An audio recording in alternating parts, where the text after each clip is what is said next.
This is the SES Defender of Freedom uploading data log for day 73 of the Galactic War.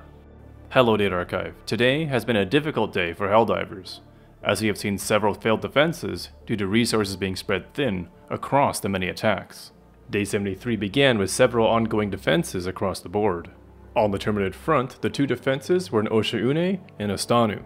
Estanu remains a planet very near and dear to Helldivers, and remains the most successfully defended planet across this Galactic War.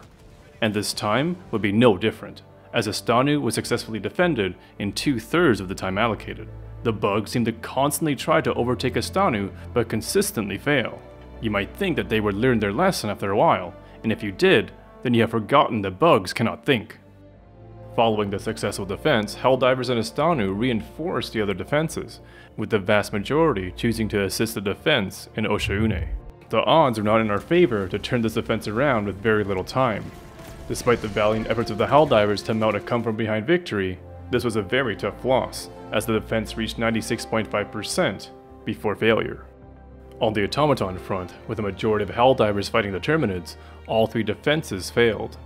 The biggest loss was in the south, as it breaks our hard-earned Menkent line, and now opens up further attacks into our headquarters in Vernon Wells. With little reinforcements, we were not able to hold back the attack in Marfark, with many Helldivers losing their lives to the Heartless Toasters. The failed defense in Marfark means our flank is no longer secured, and this opens up further attacks into the Hydra sector. Karen Prime's defense relied heavily on the Helldiver-driven Martal Gambit. Liberating the planet would cut off the Automaton attack to Karen Prime, leading to a successful defense. However, similar to Osha'une, unfortunately, this attempt just fell short, as Martal's liberation reached 94%, when defenses were lost, losing FTL jump access to the planet.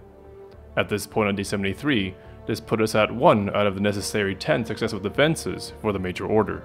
Certainly, this was a difficult day for the Helldivers, as the bots have gotten lucky in some of their careless attacks. We are now pushed back to the 3 remaining planets in the Hydra sector. If we lose control over these 3 planets, we will need to re-establish ourselves within another sector. These heartless bots are uprooting the lives of innocent Super Earth citizens that had settled themselves in these sectors of the galaxy. We must fight to defend our way of life, as the heartless bots are attacking us unprovoked. Halfway through day 73, we have seen 2 new uprisings on the bug front. The desperate, non-thinking bugs have once again attacked Estanu, along with 4E Prime. Once again, we have a very strong defense in Estanu, and expect to see another successful defense on the planet. But things are less certain at 4A Prime, with the majority of forces deployed to Estanu. On the Automaton front, the bots have once again taken advantage of the situation, seemingly recognizing that our numbers are spread thin, and taking the opportunity to strike against us, unprovoked. They have launched an attack to our forward base in Vernon Wells, along with Mesa in the Ymir sector. It is pivotal that Helldivers defend our forward base in Vernon Wells, as the loss of this planet will be disastrous for our control over the Hydra sector. But towards the end of day 73, the defense is not going well. Our Helldivers are currently fighting on Vernon Wells, and our hopes are that after the successful defense of Estanu, we will see reinforcements